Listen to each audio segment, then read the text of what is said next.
Kedatangan bulan Desember, umat Kristen di seluruh dunia gegap gempita mengadakan perayaan Natal. Tanggal 25 menjadi puncaknya. Ia ditetapkan sebagai hari raya karena dipercaya bertepatan dengan hari kelahiran Yesus. Christmas diartikan sebagai hari kelahiran Yesus yang dirayakan oleh hampir semua orang Kristen di dunia. Berasal dari ajaran Gereja Katolik Roma. Padahal ajaran tersebut tidak terdapat dalam Alkitab dan Yesus pun tidak pernah memerintahkan kepada murid-muridnya untuk menyelenggarakannya. Perayaan yang masuk ke dalam ajaran Gereja Katolik Roma pada abad keempat ini berasal dari upacara adat masyarakat penyembah berhala. Perayaan Natal yang diselenggarakan di seluruh dunia ini sama sekali tidak mempunyai dasar dari Alkitab. Natal berdasarkan kepercayaan penyembah berhala yang dianut oleh masyarakat Babilonia kuno di bawah Raja Nimrod atau cucunya Ham, anak Nabi Nuh. Nimrod inilah orang pertama yang mendirikan Menara Babel, membangun kota Babilonia, Niniweah, dan lain-lain, serta kerajaan di dunia dengan sistem kehidupan, ekonomi, dan dasar-dasar pemerintahan. Nimrod ini adalah sekarang pembangkang Tuhan. Jumlah kejahatannya amat banyak, di antaranya dia mengawini ibu kandungnya sendiri, Semiramis. Setelah Nimrod meninggal, ibunya yang merangkap istrinya menyebarkan ajaran Nimrod bahwa roh Nimrod tetap hidup selamanya walaupun jasadnya telah mati. Adanya pohon evergreen yang tumbuh di atas sebatang pohon kayu yang telah mati ditafsirkan oleh Semiramis sebagai bukti kehidupan baru bagi Nimrod. Untuk mengenang hari kelahiran Nimrod setiap tanggal 25 Desember, Semiramis menggantungkan bingkisan pada ranting-ranting pohon itu sebagai peringatan hari kelahiran Nimrod. Inilah asal-usul pohon Natal. Memulai pemujaan kepada Nimrod, akhirnya Nimrod dianggap sebagai anak suci dari surga. Dari perjalanan sejarah dan pergantian generasi ke generasi, dari masa ke masa, dari satu bangsa ke bangsa lainnya, akhirnya penyembahan terhadap berhala Babilonia ini berubah menjadi Mesias palsu, yaitu berupa Dewa Baal, anak Dewa Matahari.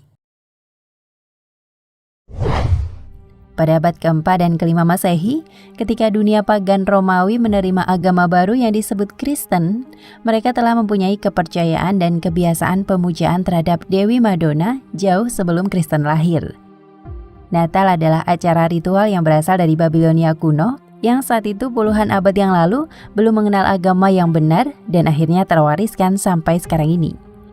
Di Mesir jauh sebelum Yesus dilahirkan, setiap tahun mereka merayakan kelahiran anak Dewi Isis atau Dewi Langit, yang mereka percaya lahir pada tanggal 25 Desember.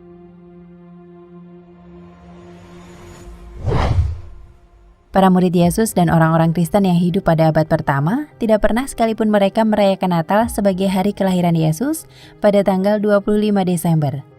Dalam Alkitab atau Bible, tidak ditemukan walau satu ayat pun Tuhan maupun Yesus yang memerintahkan untuk merayakan Natal. Sebab perayaan setiap tanggal 25 Desember adalah perayaan agama paganis atau penyembah berhala yang dilestarikan oleh umat Kristiani. Upacara Natal adalah berasal dari ajaran Semiramis istri Nimrod yang kemudian dilestarikan oleh para penyembah berhala secara turun-temurun hingga sekarang ini dengan wajah baru yang disebut Kristen. Siapa sih Yesus itu?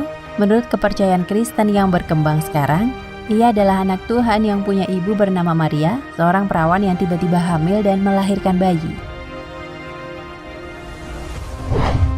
Berdasarkan beberapa literatur, Yesus mempunyai beberapa nama yang berbeda. Dalam bahasa Ibrani, ia disebut Yeshua. Bahasa Latin menyebutnya dengan Mesias. Muslim Indonesia memanggil ia dengan Nabi Isa alaihi salam. Dan di dalam Al-Quran disebutnya Isa Al-Masih atau Masih ibnu Maryam. Oleh umat Kristen, Yesus dianggap Tuhan mereka.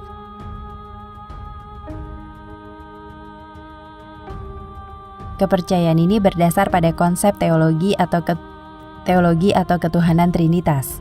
Apa itu Trinitas? Adalah model teologi yang menyatakan bahwa Tuhan itu satu, tapi terdiri dari tiga, yaitu Tuhan Bapa, Yesus atau Tuhan Anak, dan Roh Kudus atau malaikat. Yesus diposisikan sewujud dengan Tuhan, begitu juga dengan Roh Kudus. Maka ketiganya dianggap sebagai Tuhan. karena sudah menjadi satu kesatuan dengan Tuhan yang semula, yaitu Tuhannya umat Kristen. Kepercayaan orang-orang Babilonia yang menyembah kepada ibu dan anak atau Semiramis dan Nimrod yang lahir kembali menyebar luas dari Babilonia ke berbagai negara di dunia dengan cara dan bentuk yang berbeda-beda, sesuai dengan bahasa di negara-negara tersebut. Di Mesir, dewa-dewi tersebut bernama Isis dan Osiris. Di Asia bernama Cybele dan Deois. Di Roma bernama Fortuna dan Jupiter. Juga di negara-negara lain seperti Cina, Jepang, Tibet, bisa ditemukan adat pemujaan terhadap Dewi Madonna jauh sebelum Yesus dilahirkan. Nah, kepercayaan-kepercayaan tersebut ditenggarai memberi pengaruh ke sebagian umat Kristen di zaman itu, sehingga mereka ikut menggunakan konsep teologi Trinitas. Tapi tidak semua penganut Kristen kayak gitu ya. Sebagian mereka tetap teguh berteologi Unitarian, atau hanya ada satu Tuhan. Dua kelompok ini sama besar. Kelompok Unitarian dipimpin Arius 256 hingga 336 Masehi. Sedang kelompok Trinitarian atau berteologi Trinitas dipimpin Athanasius 293 hingga 373 Masehi.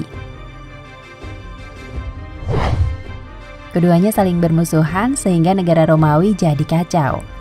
Menyaksikan realitas tersebut, Kaisar Konstantin 280 hingga 337 Masehi yang seorang penganut paganisme dan sedang berkuasa pada masa itu mengadakan konsili atau musyawarah akbar di Nisea pada 325 Masehi. Konsili ini dikenal dengan nama Konsili Nisea alias Konsili Oikumenis I. Sebagai seorang paganis, ia menyodorkan konsep homoousios. Kedua pimpinan kelompok menafsirkan konsep itu dengan arti yang berbeda. Arius menafsirkan dengan Yesus berhubungan amat erat dengan Tuhan, tapi Athanasius menafsirkan lain. Yesus sewujud dengan Tuhan, maka ia pun Tuhan. Pasca konsili, pengikut Arius tidak puas dengan hasil konsili Nisea. Mereka terus mengadakan perlawanan. Hingga pada masa Kaisar Theodorus Agung, dibikinlah olehnya Konsili Oikumenis II di Konstantinopel. Karena ia anti-Arius, maka konsili itu tegas menetapkan bahwa anak Yesus sewujud dengan Bapaknya atau Tuhannya. Dan Roh Kudus pun sewujud dengan Tuhannya.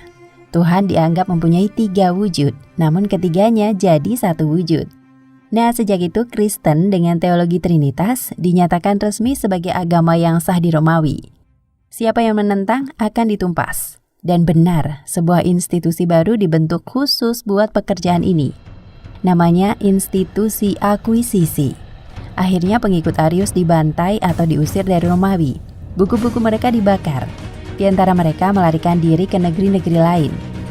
Saat itu ajaran Arius masih ada, tapi jumlahnya sangat kecil. Hanya beberapa sekte-sekte kecil yang tersembunyi, sangat jauh jika dibandingkan dengan Kristen Trinitarian. Itulah sejarah mengapa Kristen yang berkembang di dunia saat ini bertuhankan Yesus, berkonsep Trinitas. Ternyata itu terjadi karena pengaruh agama pagan dan peran penguasa Romawi yang beragama pagan. Tragis memang. Maka bersyukurlah kita yang muslim yang istiqomah memegang konsep tauhid, yang kemurnian kitab sucinya dijamin oleh Allah Subhanahu wa Ta'ala dan dijanjikan olehnya kemenangan di dunia dan tempat kembali berupa syurga. Wallahu a'lam bishawab.